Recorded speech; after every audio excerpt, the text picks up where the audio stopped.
Hey, this is a first video thing that I'm making just to kind of clarify what this channel will be about.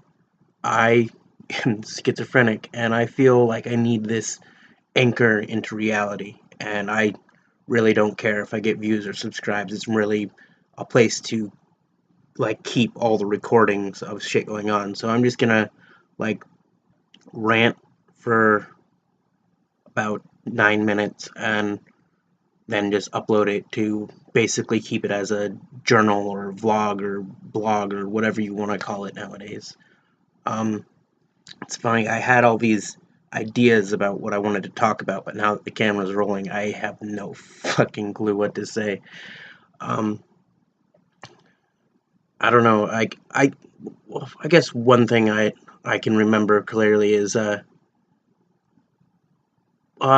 for a couple of times people accused me of being MGTOW for not wanting a relationship. And my not only can I not fully process it, it just doesn't end well for anybody when I'm in a relationship. Um, Frickin', I swear a lot too. The one that I was able to get a clarifying reason why it's detrimental to the other person in the relationship is this girl that I was dating who she was constantly worried about my stability, and it caused unneeded stress on her. Even though I seemed stable at all points, schizophrenia is a notoriously unstable condition. So she was, and I had had moments in my past where I was not in complete control of my actions, and I ended up I guess hurting myself. I mean, I've got scars all over my body where I have no idea where they came from because the explanation my brain gives me is not logical. But it's not healthy for me because I don't know,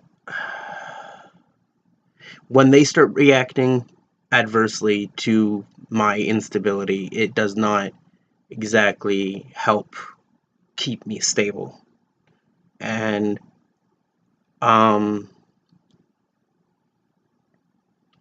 I don't think it's a good idea. Like, mostly this came about as, like, for years I thought being in a relationship would, like, is one of the things that was keeping me sane, like, cuz I would have relationships and I would achieve the normal amount of happiness that other person in a relationship would.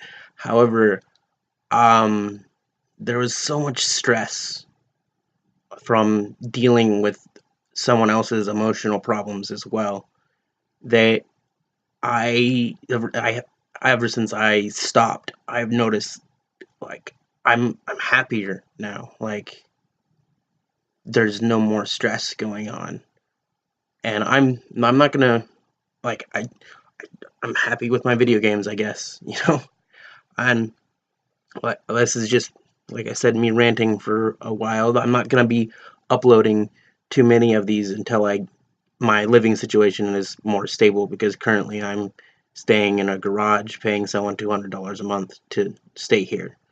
But that that's about it about my living situation. I'm on a waiting list to get into a place, but there's so many homeless people out there right now that the waiting list is pretty long. I'm on, like, number 7 on the waiting list, but it's moving so slow, like, really slow. Um, I I don't know. Like I said, this is my first YouTube video shit.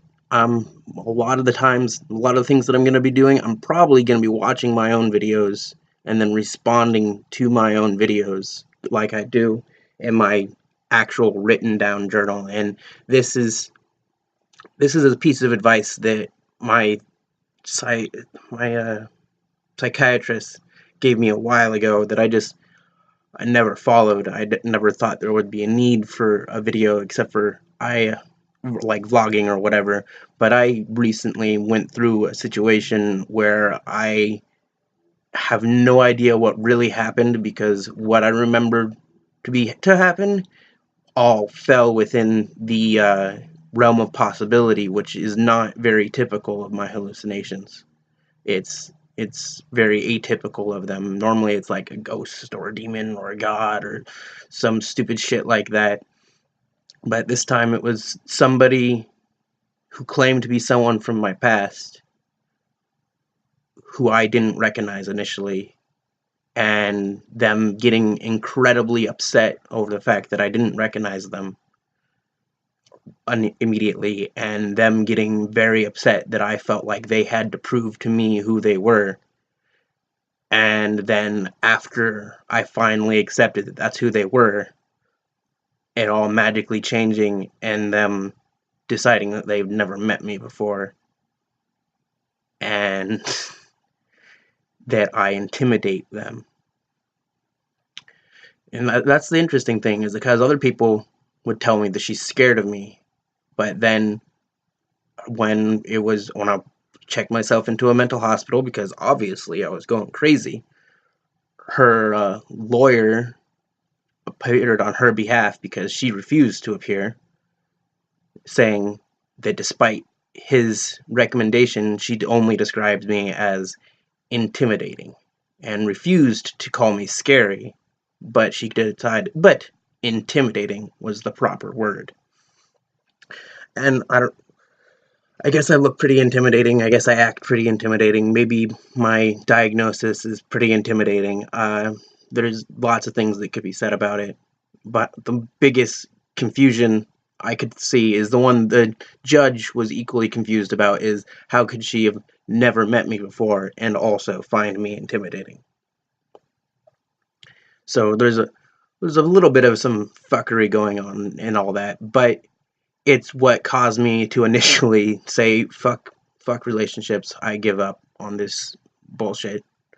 I just give up. And then after I gave up, after that, I was like, huh, my life is a lot fucking happier. And like on the outside, it doesn't look like my life should be happier. I'm homeless technically. I have no job. I have barely any friends. I don't have a girlfriend. I sit at home all day. Oh, I don't sit at home all day. I still have to go see a therapist because of reasons. I still have to take meds, and I still have to go visit a payee to get my money. And I haven't really looked too much into it. Somebody once told me that people that are on state assistance aren't allowed to vote. And ever since I've been on state assistance, I haven't gotten any ballots. So I don't know how accurate that is. I tried to look into it, and I couldn't find any information confirming or denying that speculation. But if I can't vote, that really sucks. But at the same time, I haven't wanted to vote for a really long time, especially with this current happening. Like, the person that I wanted to vote for was shoved out of the possibility long before anything happened. And it looks like the video is coming to a close, so I'm just gonna leave off my journal entry with that. I'm gonna make these sporadically, but once I get my own place, I'll make the one every day. Okay, see ya.